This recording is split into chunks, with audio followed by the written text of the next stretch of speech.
B-Boy Bibo. Oh, dahil minahal mo ako, sa'yo na mapupunta ang aking sweldo. Nek-nek mo. Wala pa nga ni. Hindi pa nga ni dumadating. Hindi pa nga ni nahahawakan.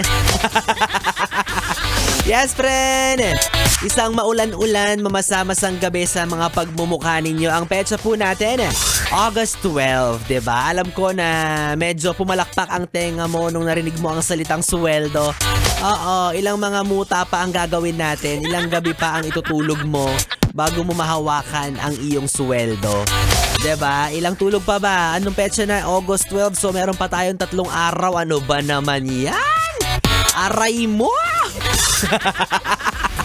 Tubig ulan na lang yung iniinom ko.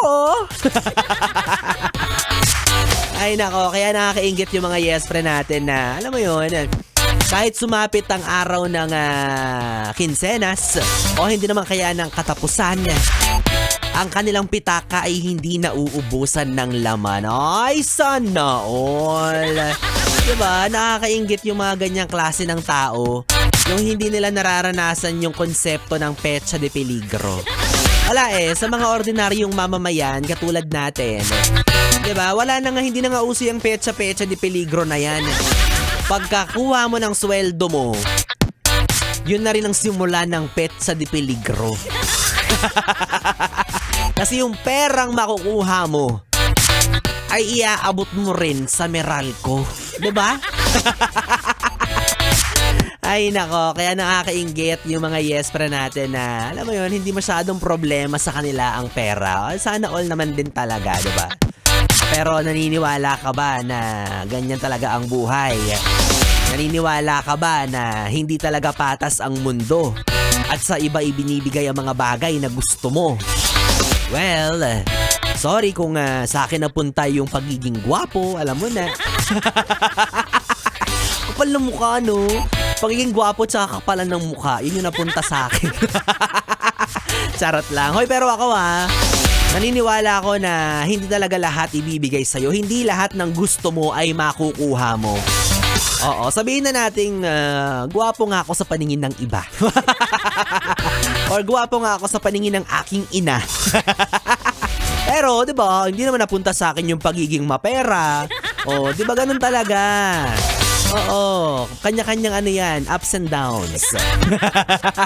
Kumbaga, gwapo man ako sa inyong paningin, yung wallet ko nasisimot pa rin. Ganon, di ba? Kaya ikaw kung hindi ka may tsura, ang mahalaga marami kang pera. Yan.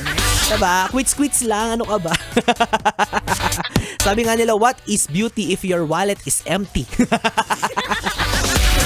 Ay, nako. Kaya ganun talaga, yes, friend. Ang mahalaga, wag mo nang hanapin yung mga bagay na wala ka. O hindi naman kaya, pagtrabahuhan mo pa, diba? At matuto kang i-appreciate yung mga bagay na meron ka. Ganun na lang, diba? Hindi mo na iinggit-inggit ka dyan para ang syunga. Oo. Well, at some point din naman talaga, no? Hindi ko naman i-invalidate yung nararamdaman mong yan. No, pwede ka naman din talagang mainggit. Minsan hindi yan napipigilan.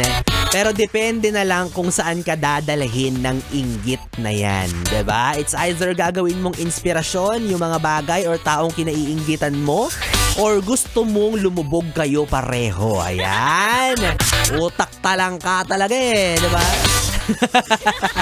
Ano to? When you go down, I go down. Everybody down, down, down. Akala ko ba we're going up, up, up, sabi ng Golden. Pag ganon, again, mas mabuti nang tumingala at pumalakpak para sa tagumpay ng iba. Kesa naman maging insecure, kesa naman maging inggitera. Oo, wag kang mag-alala, darating din yung oras mo. May oras ka rin, hintayin mo. Parang nagbabanta naman siya. Diba, yung tagumpay mo ibibigay din yan sa'yo ng mundo. Pero walang maiinggit sa'yo kasi nga ang pangit ng ugali mo. Sabihin nila, ba't ka maiinggit dyan? Yung pangit-pangit ng ugali niya. Kaya mga yes friend, ito ang pakatatandaan ninyo na dapat ang pinto ay laging nakasara. Lalo na kapag may kapitbahay kang inggitera. Tandaan mo yan, ate kuya. O Talaga namang nilakasan mo pa yung volume ng radyo. Na para bang naghahamon ka pa ng away sa mga kapitbahay. Na para bang may pinaparinggan ka pa dyan ng mga inggitera. Uulitin ko pa ba? Ano? Away-away na to? O hindi, totoo. Tama lang yan. Halakasan mo pa ang volume ng radyo mo dahil dito sa susunod na sasabihin ko, hindi away ang mapapala mo, kundi limpak-limpak na papremyo. Dahil yes, friend, ito na ang hinihintay mo, ang pamimigay natin ng tig 500 piso para sa ating ACS! Pera, pera! Pera, pera lang yan! ACS! Pera, pera! Pera, pera lang yan! ACS! Yes, friend, kung naiinggit ka sa may mga pera pa, tapos ikaw wala na, huwag kang mag-alala. Bibigyan kita ng pag-asa. Tama yan, umasa ka lang. Umasa ka lang na ikaw ang mananalo. Malay mo, di ba? 500 piso rin to. Hindi mo to mapupulot sa kahit anong daanan dyan sa inyo, di ba? Kailangan mo pang magtrabaho. Ang dami mong sinasabi, Biboy-Bibo. Ano ba? Ibibigay mo ba o hindi? O eto na nga, masyado ka namang atat na atat. O eto na, yes friend, para sa chance ang makatanggap ng 500 pesos, simpleng-simple lang ang kailangan mong gawin. Kailangan mo lang akong sagutin. Alam ko naman na para sagot ka eh. Oo, kaya pakinabangan mo yan ha. Yes friend, eto na ang aking katanungan. Ilan ang letra na bumubuo sa salitang charm? Dahil nga ito ay hatid sa atin ng Charm Fabcon Purple Eternity, diba? O kaya, di ba ang dali ng tanong? Oo, ilang letra ang bumubuo sa salitang charm?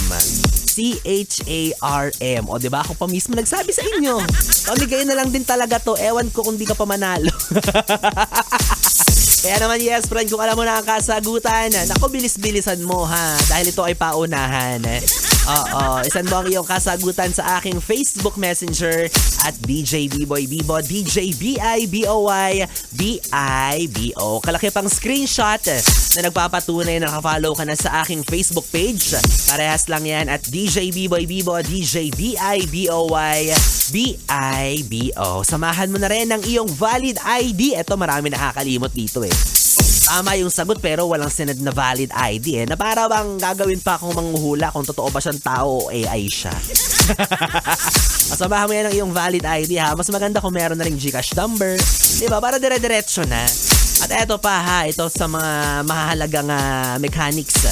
Dapat ay nakatutok at nakikinig ka pa rin mamaya sa pagtatapos ng programa ko. Dahil dun ko i-anunsyo kung sino nga ba ang mapalad masuwerteng makatatanggap ng tumatinginting na 500 piso para sa atin. ACS! Pera, pera! Pera, pera lang yan! ACS! Pera, pera!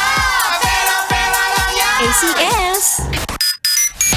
Yes, friend! Kapiling mo na ngayong Wednesday evening. Ang bibi mo sa radyo, ang DJ na mabilis bumayo. Ang dila sa mikropono. Ako po si DJ B-Boy. B-Boy Bibo. Magkasama't magkarinigan tayo hanggang mamayang alas 12 para sa ating programang BB Time. Dito lang sa istasyong No Problem. Ang 101.1. Yes, FM. Solid. Oras natin, 9:44.